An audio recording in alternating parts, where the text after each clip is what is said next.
फितरत के कानून के मुताबिक कायनात में होने वाले हर अमल का एक रद्द अमल है।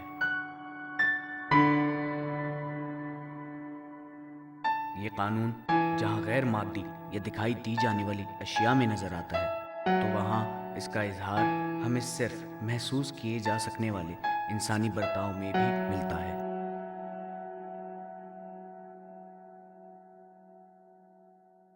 आप यकीनन इस बात से इत्तेफाक करेंगे कि बाज़ ज़हनी अज़ियतें इंतहाई शदीद जिस्मानी चोटों से कहीं ज़्यादा तकलीफदेह होती हैं।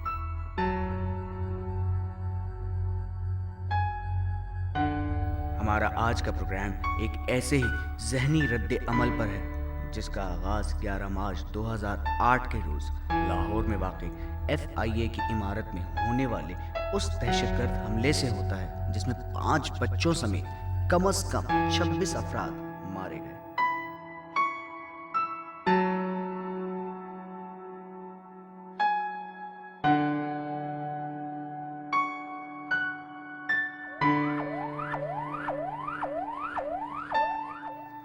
अगर मरने वाले 26 अफराद के ख़ानदान वालों की तकलीफ़ का अंदाज़ा लगाया जाए जिनमें 5 कमसिन बच्चों के वालिदैन, इनके बहन भाई, दोस्त और पड़ोसी भी शामिल हैं, तो शायद हलाक होने वालों को खुशकिस्मत कहा जा सकता है।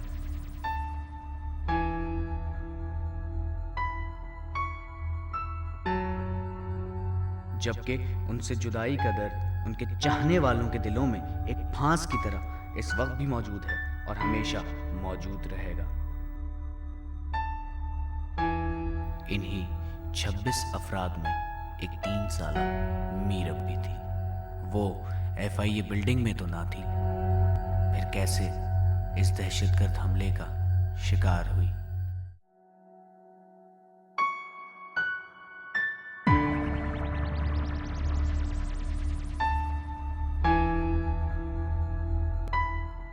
प्यार से उसे मीरू बुलाते थे।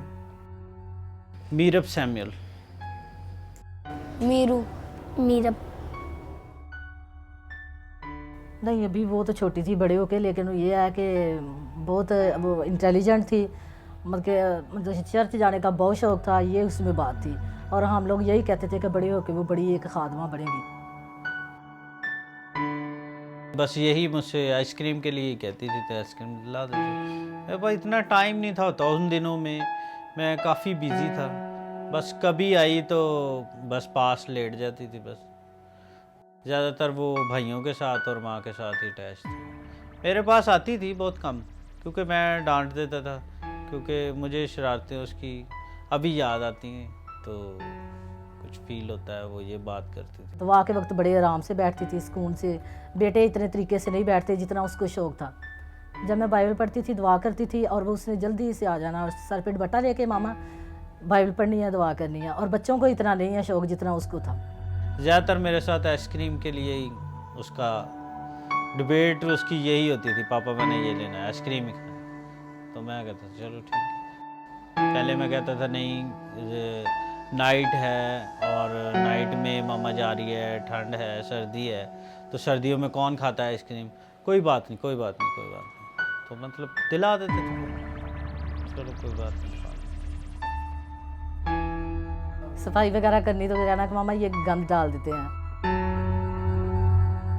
बात थी वो हमें कहती थी नंदे बच्चे गालियाँ। उसमें बड़ी तमीज़ थी एक बच्ची में। मतलब आप आए हो तो आपको उसने चाचू करके बुलाना, ठीक है।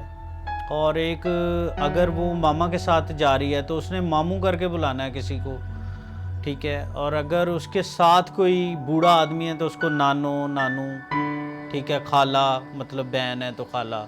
अगर मेरे साथ कोई है, मेरी बहन वगैरह, तो फुप्पो। मतलब ये चीज़ें हमने सिखाई नहीं उसको। मतलब उसमें ऑलरेडी भरी हुई थी। मतलब बड़ी तमीज़ से, मतलब हर चीज़ को बड़े अच्छे तरीके से वो बात करती थी। घर पढ़ने का घर बना के ना उधर चादर का तो पढ़ते थे। ये 2 क्लास में था, मैं 1 क्लास में था, तो उसको सिखाते थे, ये मुझे सिखाता था, मैं मेरे को सिखाता था। बस जब से मतलब डेथ हुई है, ये तो आपको पता ही है कि औलाद का कितना दुख होता है। और एक औलाद है जो माँ बाप को भी भूल नहीं सकता, जितनी देर ज़िंदगी होती है जितनी देर। ये वहाँ जी वो तो उसको तो मैं हर वक्त ही याद करती हूँ। कोई दिन ऐसा नहीं होता कि जब हम उसको ना याद करें। हम अकलौती बेटी थी, छोटी थी, और सब उसको प्यार करते थे। और अभी तक भी मैं तो सेट नहीं हो सकी। और जब से ये इधर शिफ्ट हुए हैं, ये मुझे घर कभी भी नहीं भूलता है, क्योंकि मुझे मीरब के अलावा ये ना घर वैसे ही सोना लगता है। जो हमारे मामू है ना वो पास्टर है, ठीक है, मुख्तलिफ़ चर्चों में जाके नमाज़ वगैरह कराते हैं। जो मेरे वाले साहब हैं वो भी सुबह 5 बजे उठते हैं तो नमाज के लिए जाते हैं। मतलब उधर घर में रूटीन थी, तो वो बच्ची भी उनके पास ही रहती थी। हमारे पास तो कभी आई, हफ्ता इतवार आई तो फिर चली गई उनके पास। लेकिन मैंने ज़िद की उस दिन, डांटा उसको तो वो आ गई। लेकिन उस वक्त को मैं नहीं भूलता कि मैंने क्यों लाया उसे।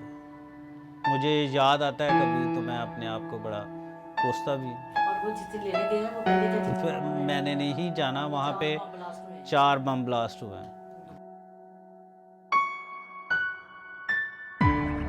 हाँ जी, वो तो सारी याद है उस जितनी देर जिंदा है। हाँ जी,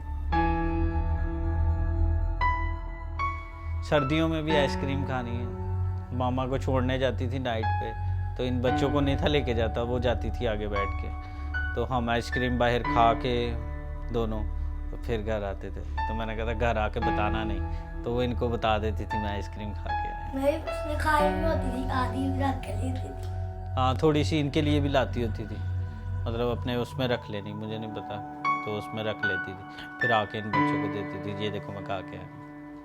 बैग में छोटा सा बैग था उसके पास। काफ़ी चीज़ें उसकी याद हैं। कभी सोचते हैं तो बहुत अपने आप को मतलब फील तो बहुत होता है, अब क्या करें।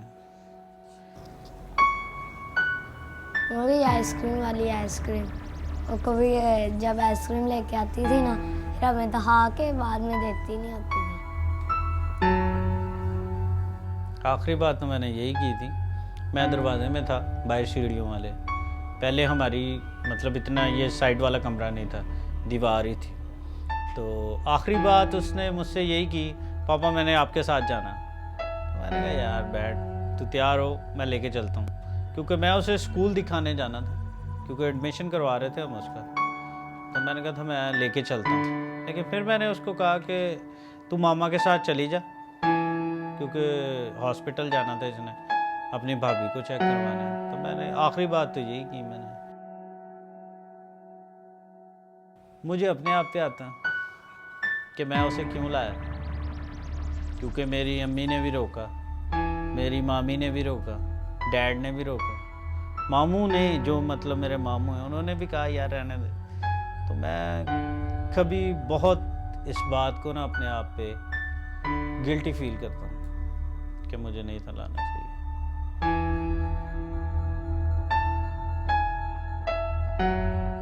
डॉक्टर ने कहा कि ये तो एक्सपायर्ड हो गई हैं काफ़ी देर पहले। जब ब्लास्ट हुआ है तो इनका दिल बंद हो गया। तो बड़ा मतलब अब ऐसे करें, मैंने कुछ नहीं बताया। वो तकलीफ़ में नहीं है, वो ऊपर जीसस पाक के पास है।